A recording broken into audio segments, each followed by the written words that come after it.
Okay. It says it's live to tape. So I think Fingers crossed. Yeah. Okay. You ready to start this thing?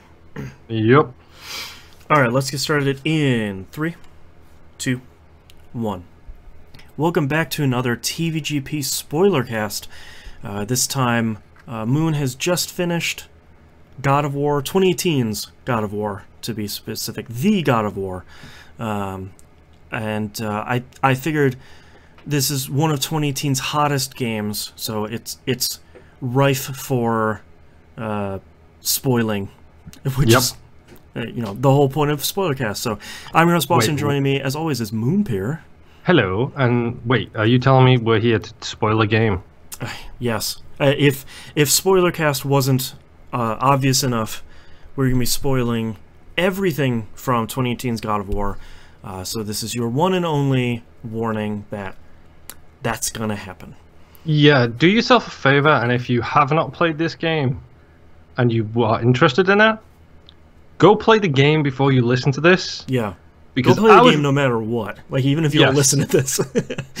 Like, I was really, really lucky in the fact that I avoided all of the spoilers for this game. Me too. All 4 months of them. Yeah. Between me starting it and the game coming out. Well, go in as blind as you can. So here starts the spoilers. I feel like I am genuinely surprised that I didn't, and especially you didn't, get spoiled on something, because I feel like there are so many giant, very easily spoilable things, like in one sentence, where it's like, hey, Kratos gets the blades again. And it's like, you're like, okay, well, great, you spoiled this giant thing. One of the best scenes. Yeah, like in a one sentence on Twitter. Like, that could have easily happened, but I'm still genuinely surprised that that hasn't really happened. Yeah, I also love the fact that when I posted on Twitter about that to you, I literally had to cover the description of the trophy and the picture of the trophy because they were both spoilers. Yep. Yeah, because isn't the picture just like the crossed blades? Yes, it literally is a little iconography picture of Kratos with crossed blades above him. It's like, great. Yeah, I feel like for me... So, Moon is going to drive a lot of the conversation here for some of these story specifics, because you had just finished it within the last couple days. And I finished it pretty quickly, understandably pretty quickly when it came out, because I'm like, I cannot stop playing this. But I feel like the foreshadowing for him not getting the blades in the very intro, with him like... with the wraps on his hands, with him like very distinctly and very strongly wrapping his hands back up, like with the scars on his hands, on his wrists, seemed to me very much like, look, that old God of War is over. Like, you don't, you're not going to get that. Don't expect that. And then when he says before that boat ride, like, I think I need to go back there, and I'm like, oh my God, is he gonna get the blades? Like, that's immediately what I thought. I thought he said he needs to go back home, and my immediate response was, is this the thing that's under the house? Right. Is this what I think it's going to be under the house? And then Athena shows up, and it's like, oh no. Well, let's talk about that sequence first. The journey back, and Athena's there, and he's literally, like, Athena is talking smack to him like crazy. Yeah. And Atreus isn't there because Atreus is sick at the time. Right. And then, like, the conversation he has with her, where she's just saying to him, yo, you're a monster. Right. And I don't have any connection to the original God of War games. Like, I've played maybe 10 minutes of 2. Right. That is it. But as soon as I started seeing people show up in the Greek garb, I was like, oh, this is Reference City. Yeah. Yeah, they did such a great job with that. I mean, and I like that you, as someone who didn't play the originals, I think it's a testament to how well they told their story that was still really impactful. Like, Athena coming and saying, like, look, you're our tool, and you're just a monster, and to think that you could ever be more than that is insane. Yeah, I just love the fact that he ends that as well by saying, yes, I am a monster. He admits what he is, but his response is, but I'm not your monster. Like, he kind of breaks free of the shackles, no pun intended there. Yeah. Well, I think one of God of War's strongest storytelling points that they were talking a lot about pre-release was there's just one cut. You know, there's no camera cuts in the game. It's all one shot. And I feel like that was well done up until that point, and that whole scene with it spinning around him and like going behind his back and Athena appearing and disappearing, that's when I was sort of like, all right, yeah, you guys, you really earned that in this scene.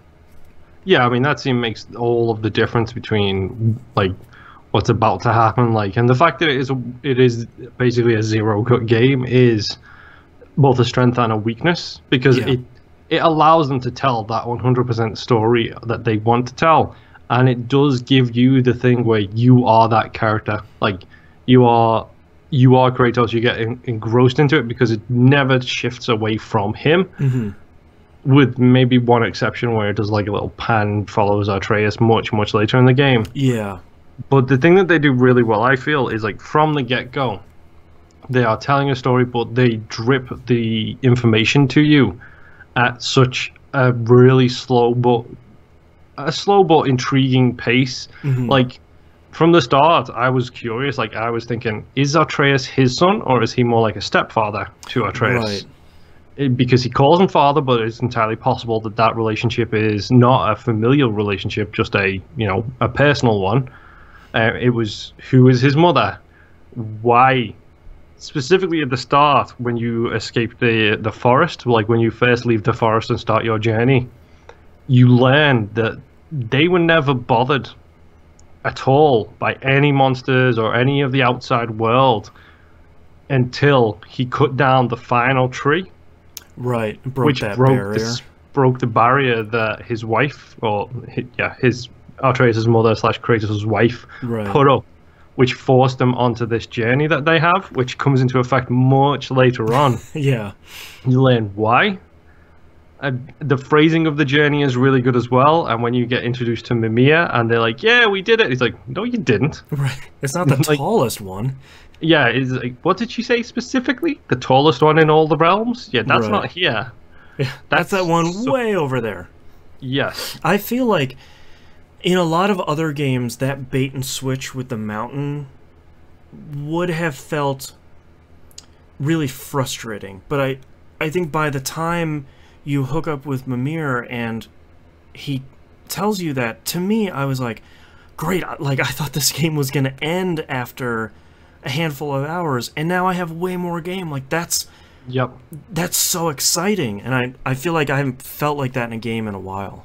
It also does that thing at that moment where when you get to that point, you are learning more about the God of War Norse mythology. Yeah. When you're learning about how much of a complete D Odin is. Yes. And all of his sons and the giants and the history of everything, and Mimir being an advisor to kings. Like, his backstory is hilarious as well, but you get to that point, and the first time you get to the top of the mountain, I believe Baldur's two sons are there. Yes. And those... Oh, no, not Baldur's two sons. Maybe it is. I don't know. But someone's sons, so it's Odin's great-nephews or something like that. Yeah, something like that. Like, they're there questioning Mimir. It's like, you're learning more and more about them. I love the fact that the stranger at the start is Baldur. Yes. Like, I love the reveal of that throughout the entirety of the game. Like, when it started, I was thinking, Odin, Thor, Loki. These are the big... Those are your big three. Yeah, they're your big three. And when you find out that the stranger who attacks you at the start, who doesn't have a name, you find out he is Baldur, who is one of Odin's children, Thor's brother, I believe. Yeah, his immortal child. When you find out that's Baldur, I thought to myself, okay, so basically what they've done here is they're starting us off with the weak sauce. Yes. And they're gonna tease, or they're gonna do something that involves Odin and Thor for the next games. Yeah. because it's something I know about God of War 1, 2, and 3, is as far as I know, you don't get to Zeus until 3, I believe. I believe so, yeah. So it's like, okay, so they're going to do another trilogy. It's going to be Baldur, the introduction to the world. Right, your D tier. Yeah. Your second one is going to be probably Thor, and your third game is probably going to be Odin. Yeah. Like, that's how I'm imagining it as I'm going through the game. Little did I know how correct I was. Right.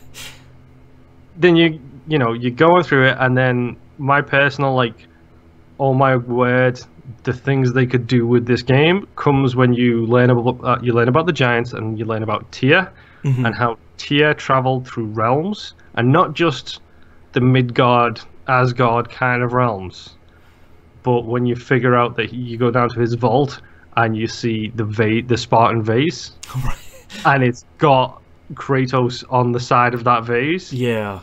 And I think it's at that point Mimir actually refers to him as the ghost of Sparta. Yeah. I was just like, oh man. And Kratos is like, never call me that again. We don't talk about that. Right. That's forbidden. Yeah. I thought that was a really great scene because I was worried that Kratos at the very beginning is sort of like, I don't want to bother anyone, don't have anyone bother me, and I like one of the first things that Baldur says to him is like, how did you get here? And I was just like, okay, so like we're not totally ignoring, this isn't a new Kratos, we haven't rebooted this, it's... Yeah, he says you're not from around here, like... Yeah. Nobody seems to know where he's from, they just know he's not of that world. The only person who knows is Mimir. But Mimir doesn't know exactly who he is until that moment. That's such a good scene. There's always that thing as well where Mimir and Kratos talking, like when Atreus is away, and like they're talking about like his history and stuff like that.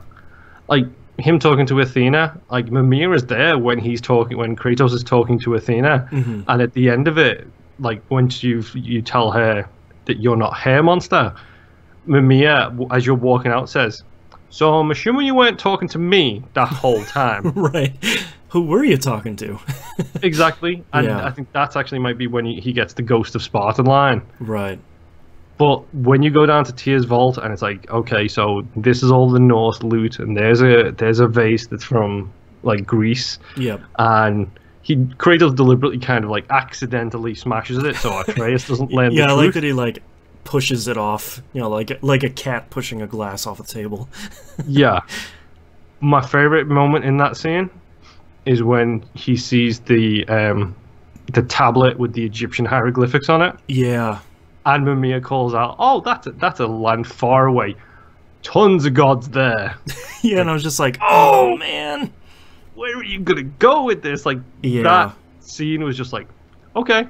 Let's do the Norse trilogy. Let's get on with that because I want to go to the Egyptian trilogy, and let's see Kratos there. It very much felt like Assassin's Creed, where they keep saying like, "Boy, wouldn't Japan be cool?" And I was like, "Japan would be cool. Shut up." It's my favorite. I think I actually made note of it. I was like, that scene in Tyr's vault is incredible. It reminds me of the end of Assassin's Creed 1. Yes. When you get that flash of the wall of the eagle vision, and it's like, oh.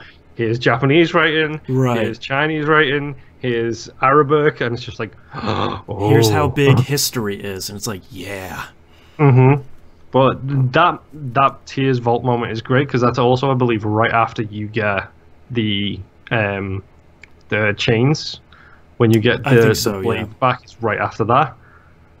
And then you get what I think is the worst part of the game, and we discussed this on TVGP proper, which is Atreus's mood shift.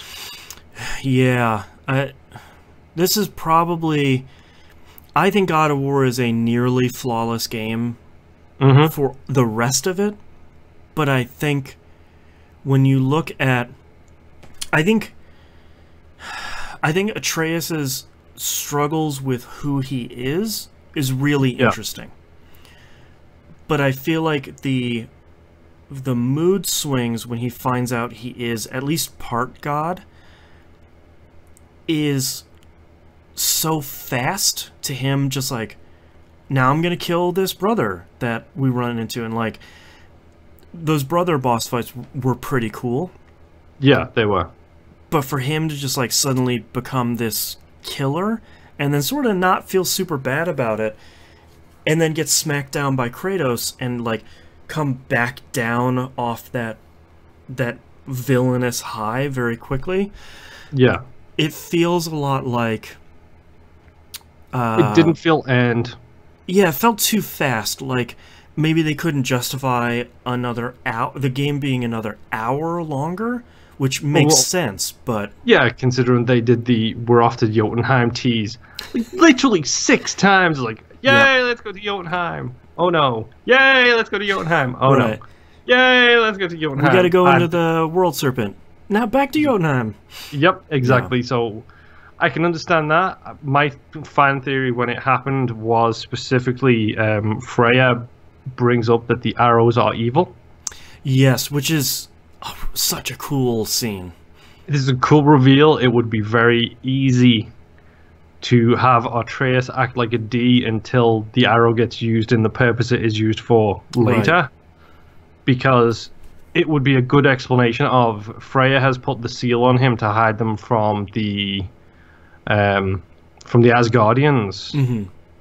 And that arrow could interfere with the seal, or specifically the clip that he has on his chest could interfere with that and make him that way. Right.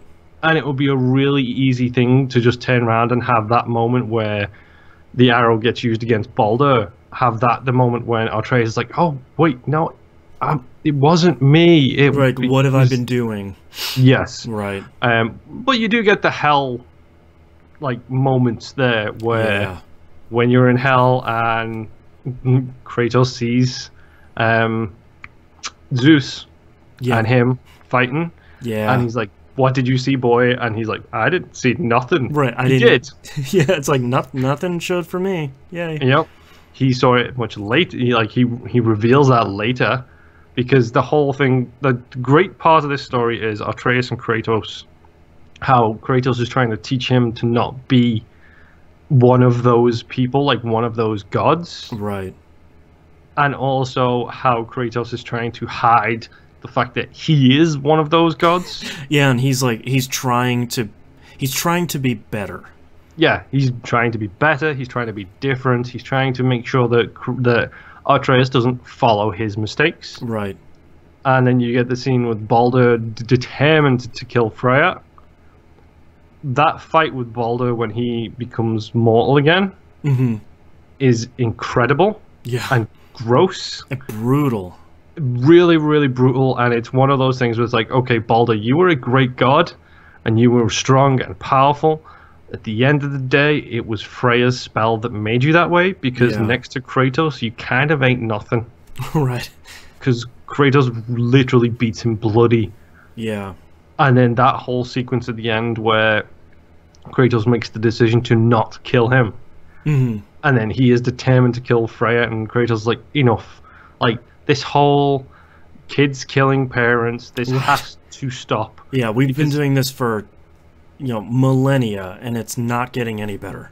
Yeah, because that was something that didn't occur to me until Kratos said that. I was like, look at the history of all of the gods, like mythological, whatever. It's always about kids killing their parents. Right. Over and over and over again. Demigods, gods, it's all about the young ones coming up and taking over their father's reign by killing them, or their mother's reign. So Kratos, like, he literally breaks the cycle. Yeah. Literally and metaphorically, because he breaks Balder's neck and he's like, look, Freya hates you now. Freya is determined to kill you now. Right. But you made the hard choice. Like, you made the decision that she wouldn't be able to, because what's going to happen then is he's going to kill her, he's eventually going to have kids of his own, they're going to kill him, so on and so forth. And that's when Freya says, like, does he know the truth about you? Like, talking about Atreus. And it's this great moment where Kratos is just like, you know what? Good point. Well made. Right. Let's just clean the air. And he literally explains exactly who he was. Like, he made a deal with the god. He sold his soul. He killed his father. And Atreus asks what any young lad would, which is this how it always goes? And that's when you get the whole moral of this story, I feel, which is it doesn't have to be the same. Right. You don't have to make the same mistakes again. You can be better. Yeah. It's a very Doctor Who message of... Yeah, exactly. Like, The doctor just wants you to be better. Yeah, it's not about the past, it's not about the present, it's not about the future. You like that. I mean, that phrase perfectly sums it up. Is you can be better. Yeah, that's all the message of this game is, and it's really the storytelling they do in this. Like I said, they drip feed it. They do it really well. But the messages that Kratos is giving Atreus, like the lessons he's teaching him, it's also about respect, about things like that. Like Kratos points out when Atreus kills one of the brothers. Like, he's no longer a threat, and that message comes right back to the end when Atreus says to Kratos, he's no longer a threat, you don't have to kill him. Yeah, you're done. Yeah, it's a really good circular story of the father teaching the kid and the kid teaching the father at the same time. Yeah, and part of the thing that I really like about those ending scenes, especially with, like, there's a great scene when they're leaving, it might be Tyr's Vault, and they're sharing some wine together. Yes. Like, it's so interesting because I feel like it's been such a journey over the game that you might even forget the beginning of the game where Kratos didn't even want to really talk to his kid. He just wanted to go get the thing done and wanted to come back home and kind of live the same life he's lived. He didn't, you know, it's the game, the famous meme from the game is he's calling him boy. He doesn't even call him his name. He doesn't touch Atreus, even though he clearly wants to. There's like a great scene at the beginning where he like tries to reach out to touch him, but like he just can't. Like he can't push that last mile to show some affection. Yeah, and it's like he's afraid of himself. Like Kratos is terrified of what he is capable of. Right. Which is why the whole Blades thing comes into effect. Is that's him embracing what he has done and what he is capable of doing. And he spends the entire start of that game basically treating Atreus like an object, because I think he is trying to not let his poisonous mind and his poisonous actions flow to the kid. Like you said at the start, Atreus even says, like, you didn't take me hunting. You never took me hunting. Mother always You never did. spent time with me. Yes. It's really interesting because we just did a game club for Celeste, which is a game that I think all of us were pleasantly surprised that there was a good amount of pretty impactful story to it. Yep. And what I just realized is Celeste and God of War are story-wise are actually surprisingly similar games, which are learning to accept the worst parts of yourself and letting that make you a better person on the whole by learning and growing from your mistakes and your worst parts and, you know, the stuff that you sort of don't want to deal with. You know, Kratos is who he is. He has a good sense of justice, but it's been warped through all these terrible things he had to do, and then like this throughout the main 3 God of War games, it just all snowballed because it turned from, you know, learning about what happened to his family through the things he's had to do, and then snowballed into this horrific revenge tale that sort of got away from him. It's interesting to see him, through dealing with Atreus, come to terms with all of that and say, like, that was bad. What I did was wrong and bad, but we can be better now, knowing that and learning and growing from that. Yeah, I did love the fact that as well they did throw the God of War logo in one of those scenes. Yep. I think it's when they're trying to figure out how to get into Tyr's Vault, or trying to get to Jotunheim, and they go past a panel of Tyr's artwork. Yeah, and like the big Omega symbol is there. Yeah, it's got like in 4 corners. It's got the Egyptian God of War symbol. It's got like 2 more. It's got like, I think it's got Thor's hammer or something there. Yeah, it's like Thor's hammer, the Eye of Horus, and then and then in the top corner it's got like the Omega symbol. Yeah. And Mimir is like, oh, all of these are from different realms and they all represent it. And then Kratos interrupts him. He's like, war. Right. It's literally what they all represent. And he's like, oh, how did you know that? And it's like, gee. Never mind. I wonder. Moving along. Yeah. Yeah, I really liked... I feel like from a story perspective, I think Mimir is so fundamentally important in the game because he is, throughout most of the game, the polar opposite of Kratos. He talks too much. He's telling too many stories. From a gameplay and a story perspective, he serves an important role of, it's okay if you don't know Norse mythology. Mm-hmm. I'm going to teach it to you in an interesting way by teaching Atreus about it. Yeah. Because Kratos doesn't... Not that Kratos knows it and isn't going to pass it on. He doesn't care. Like he doesn't care. He never even cared at all to learn anything. Yeah, he found there were gods, and he's like, okay, I want nothing to do with it. Yep. I think his knowledge, especially in a lot of those scenes in the vault, is sort of like, okay, maybe he knows too much for Kratos to be comfortable with, and I think that was a really great thing where it's like, all right, talking head, this is where I need you to stop teaching. Yeah, it's specifically as well, like, that really shines when he refers to him as the Ghost of Sparta. And it's like, whoa. Number one, how do you know that name? Right. Number two, where are you really from, Mimir? Because as he's talking, you learn all about, like, how he has gone from king to king to king to king for who knows how long? Millennia. Yeah, and it's like, okay, so Mimir could actually potentially be a really good plot device going forwards of introducing everybody to the new things. Like, he specifically calls out Egypt, like the Egyptian gods, and says, oh, that's a realm that's full of gods. And it's like, yeah, there's more there than probably in Greece and Nordic combined. Mm-hmm. So it's this really interesting thing of, okay, he knows a lot about a lot. So he becomes that perfect teaching instrument for the player, for Atreus, like you said. And he's the connecting thing between all of them. Like, now he's connected to the Greece mythology in some way. Right. Maybe he just learned about it, or maybe he just uses his weird eyes that he got to look at what's going on.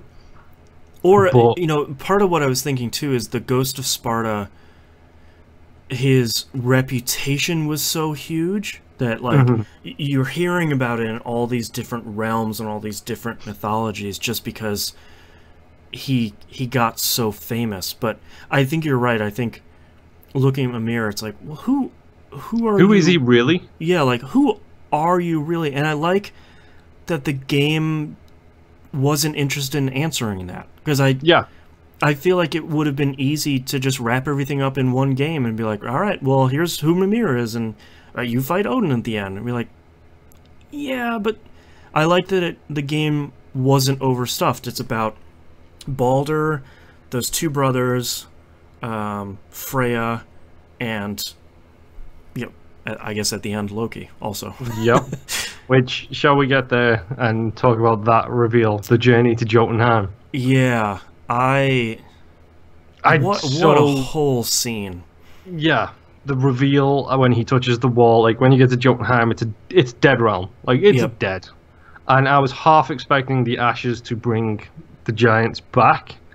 Yeah, maybe that's something that they might do in the future, because maybe it takes some time to do. But I kind of like the idea, though, that, like, they finally get to Jotunheim and they're ready to meet the giants, and, like, I guess they haven't found out about his wife yet, but, like, it's this exciting moment, and they come out and it's just abandoned. Like, all these giants are there, just calcified, basically. Which, that's also, to rewind a second, like, when you find out that Atreus is also part God, that's when it confirmed for me that he was Kratos' son. Kind of, because I still have my suspicions on that front. But like, learning about him and, like, his skill with languages as well is fantastic. Like, nobody knows what your abilities are going to be. Nobody at all. And then when he touches that wall in Jotunheim, and the wall just starts to mist away, and it basically comes to life, like this prophecy of the wife. Yeah. And it's like, okay, here's that. That's them fighting Baldur. That happened like 5 minutes ago. Right. And this is Kratos, and the world serpent. Yeah. And this is everything else. and it's got that tease that you barely get a glimpse of something. Kratos like, dying. Yeah, it looks like it. And then they spread the ashes. It's a really great moment. The music is fantastic. Yep. And then they come down from that, and literally Atreus says, "It's really weird, the name they gave me on the walls." Yeah. Atreus is like, and I was what? just like, say it. Say the word. Say Loki. Yep. And he turns around and says, "Yeah, it's Loki." Yeah, I'm just like, oh, yeah. It's like, I didn't even see that coming. Like, I did not predict that he was going to be Loki. As soon as he started saying that line, I'm like, oh, is he Loki? Wait, is he Loki? That's the only one he can be, right? Is he Loki? Mm-hmm. And then, yes, he is Loki. And Kratos explains to him, yeah, that's your mother's name for you. But we went with Atreus, who was a Spartan warrior. Yeah. And the story behind why he's called Atreus is so heartwarming. It's incredible. It's and then you get back, and I don't know if you caught this. Mm-hmm. When you first come back when you come back to Midgard and go into the dwarves' shop, the dwarves have a conversation with Mimir. Mm-hmm. About Atreus, and Mimir says, "It makes perfect sense now. The son of Laufey the Just, of course." And I was thinking, wait, Laufey? And then I remembered, Kratos' wife is called Faye. Yep. It's like, oh, it was right there the whole time. Yeah, because it's like a super late game discovery that not only is Atreus Loki, but Faye was a giant. So he's like half god and half giant. Yep. As soon as I read the lore on the wall where it's like only the serpent and the guardian stay behind, I was like, oh my word. Yeah. His mother's a giant. Yep. What? Yeah. Yeah, I really love that scene where they put down their ashes, because I feel like emotionally and storyline wise, it's the perfect cap. Like, he finally calls him son, you know, they have a very close moment, he's like his hand on Atreus. It's this amazing culmination of the entire game. He also picks him up and puts him on the wall, so they are at the same height. That's as well, right. That's a great, which is a really good visual kind of thing. Of now, there may not be equals, but he is starting to view him as his own person and more equal to him. And I like, as soon as it's done, you know, the camera still hasn't cut away. I like that you turn around and the camera swings behind you, and I like that they're both sort of like, all right, let's go home. It's like, our journey is done. I'm tired. Let's just go home. Yeah, and when you do the Return to Midgard as well, they do a great tease for future games, because Thimbleweed is coming. Yep. Which is, hey, you were in Jotunheim longer than you think. Yeah. It's really cold out, and it's looking pretty bad, like end of the world bad. Yeah. And they start talking about Ragnarok. Yep. It's like, okay, so we're heading down this route. Right, we're going all the way in. That's good to know. Yeah. So, hello, future games. And then you go home. Yeah, which I didn't do until I platinumed the game, because I was worried it was just going to, like, cut off right then. Man, what a scene. Yeah. Where they wake up and it's the middle of a raging storm. Kratos kicks open the door, and there's a guy in a cloak there with lightning around him. Just like that camera pulling out, and like you see him, and then the hammer is there, and I'm like, of course you did. Also, that's a really great shot. Yep. Like, and especially the fact that as the hammer reveal happens, it starts getting charged with electricity, and you know some stuff is about to go down. It's like, oh, you're so good, and I hate you, but now I want God of War 2020. Yeah. Yeah, it's one of those things where, like, I finished the game, and I platinumed it before I saw that scene, so that was really the coda on my playthrough. And as soon as that happened, I'd be like, yeah, I'm ready for more. Yeah. Like, I could keep doing this. Yeah, that's the worst part, because, like, I mean, I beat the game, I got the end game reveal of the thing you can do after the end of the game, which is the Valkyries, which I've done one of them, and that thing is so stylized, it's so cool. I really hope you do all of those, because the payoff at the very end is really good. good. I've already seen the big circle thing. Mm-hmm. So I've seen the thrones of the Valkyrie. That fight is incredible. So I'm hoping to I will probably end up doing that, but right now I'm doing it area by area. I'm just sweeping everything up now. Yeah. But no, this is definitely contender for Game of the Year quite easily. Yeah, I felt that way when I finished it. Like, I finished it, I sort of sat down, I ejected the disc, I put it back in the case, and like I put it in my collection behind me, and I'm sort of like, well, this sort of feels like the game to beat this year on my top 10 list. 100%. It's I think the only thing that's gonna beat this in general is specific games for people. So JRPG comes out that's super detailed, super intense, really cool, really imaginative systems. That might take God of War off the top slot for you because you are a JRPG fan. As a game that comes out with giant monsters and huge swords that you kill might take God of War off the top slot for me because that is 100% my kind of game. Yeah, like I think that's a great point because when you look at 2018's best AAA game, it's probably gonna be God of War. But if you look at the best game for me, it could be beaten by, like you said, some JRPG, some roguelike, some Metroidvania, like something that the genre clicks with me, like way more. I think at the end of the day is when you look at the end of the year, this is getting Game of the Year for everything so far, because it's really hard. Like, me and you might sit there at the end of the year and say, God of War is on number 1 or number 2, whatever. Right. But when you're a company like Giant Bomb, like GameStop or GameSpot, like IGN, these are places that have to. An individual person's Game of the Year is less relevant than the best Game of the Year for the whole. I don't see this getting knocked off any of those number 1s by anything so far this year. And it's one of those few games where I feel like, and it's one of those few years where I look at it, like last year was taken up by Breath of the Wild. And yeah, I played that and sure it was good, but, like for me, not Game of the Year. So I sort of couldn't understand it from certain perspectives, but you look at God of War, and if it sweeps all the Game of the Year, you sort of look at it and go, yeah, fair play. I get it. Yeah, that makes sense. I was disappointed Resident Evil 7 wasn't on more Game of the Year's lists like last year. Yeah, like it just got slept on. That was a masterpiece. Yeah, man.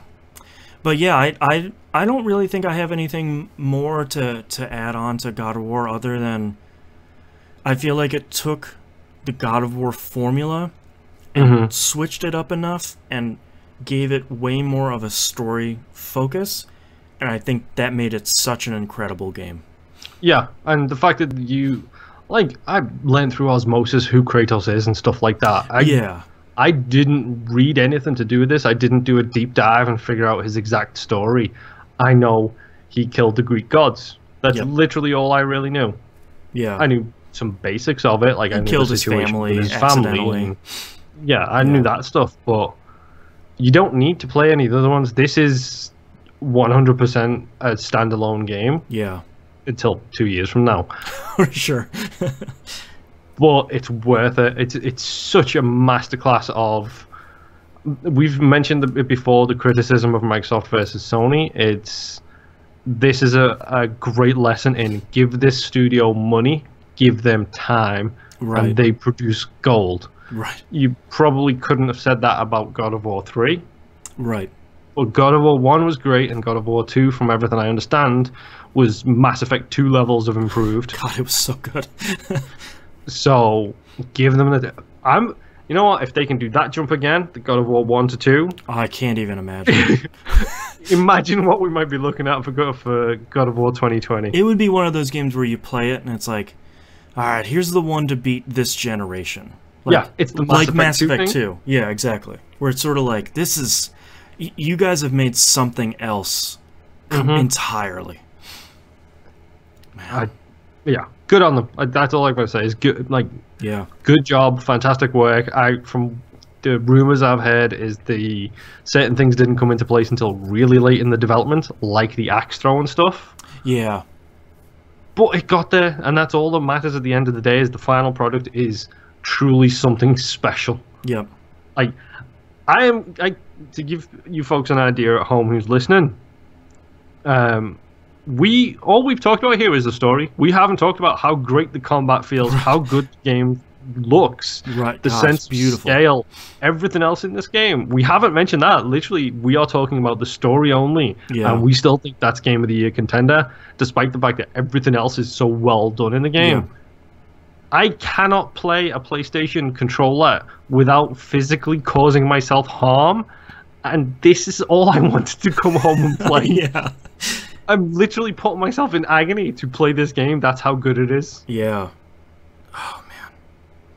Yeah, I think the best thing for us to say to wrap this out is 2018 was made better by having such a strong game like God of War come out, and I think neither one of us was super excited about it when it got announced. Where it's like, okay, new God of War, zero interest. He has a beard, like, but I'm kind of done with the series. Like, I've been bitten too many times.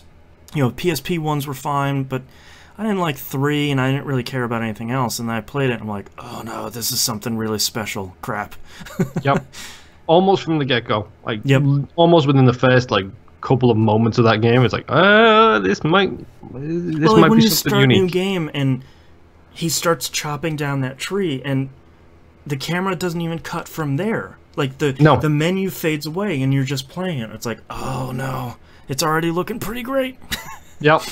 So, good on him. Yeah. So, that's another Spoilercast in the can. Another game that, thankfully, we've played at the same time. So, we unfortunately don't get to do these as much as often as we'd often like because of time constraints, really. But thankfully, it's for something as good as God of War. And thank you, everybody, for watching and listening. And we'll see you next time. Bye.